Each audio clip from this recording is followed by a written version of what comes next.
हाय दोस्तों, नमस्कार। मैं दिलीप कुमार बिंद एक बार फिर दिलीप बिंद टैलेंटेड चैनल पर आप लोग का स्वागत है। आज एक भजन आप लोग के बीच भेज रहा हूँ, आप लोग श्रवण करिए किस भाव से है। हथवा में सोहेला ओ हथवा में सोहेला धवल पहाड़ हो, भूलैहा जानी हमारा के। अरे पवन कुमार हो, भूलैहा जानी हमारा के।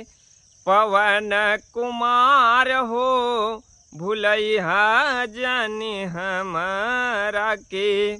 हथवा में सोहेला, हथवा में सोहेला धवल पहाड़ हो, भूलैहा जानी हमारा के। पवन कुमार हो, भूलैहा जानी हमारा के।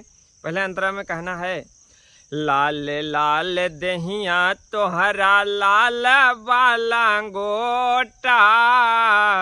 लाल लाल दहिया तोहरा लाल बालंगोटा।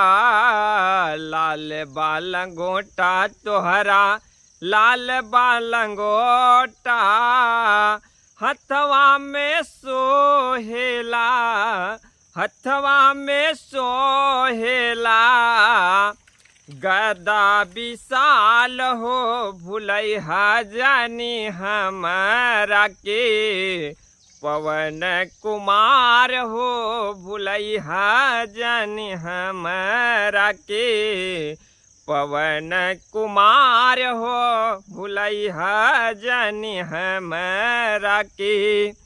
हथवा में सोहेला, हथवा में सोहेला धवल पहाड़ हो, भूलैहा जानी हमारा के।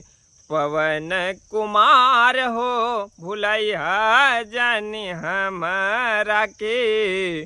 पवन कुमार हो, भूलैहा जानी हमारा के। दूसरे अंतर में कहना है, लंकवा में जाय के तू डंकवा बजाय दिहला। लंकवा में जाय के तू डंकवा बजाय दिहला। फल फूल खाई के बगिया उजाड़ दिहला। फल फूल खाई के बगिया उजाड़ दिहला।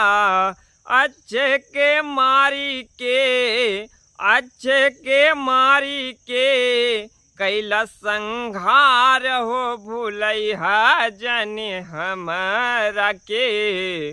पवन कुमार हो, भूलैहा जानी हमारा के। पवन कुमार हो, भूलैहा जानी हमारा के। हथवा में सोहेला, हथवा में सोहेला धवल पहाड़ हो, भूलैहा जानी हमारा के। अरे पवन कुमार हो, भूलैहा जानी हमारा के। पवन कुमार हो, भूलैहा जानी हमारा के। और अगले बंद में है, राम राज गति सब लोक देख आइले।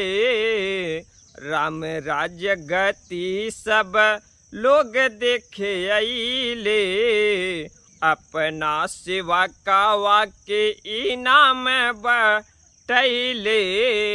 अपने सेवा कावा के इनाम बटैले। कहना है, राम राज गति सब लोग देखे आइले। अपने सेवा कावा के इनाम बटैले। हनुमत के सीता, हनुमत के सीता दिहली गरवा के हार हो, भूलैहा जानी हमरा के पवन कुमार हो भुलैया जानी हमरा के पवन कुमार हो भुलैया जानी हमरा के हथवा में सोहेला धवल पहाड़ हो भुलैया जानी हमरा के पवन कुमार हो भुलैया जानी हमरा के। बोलो वीर बजरंगबली की जय।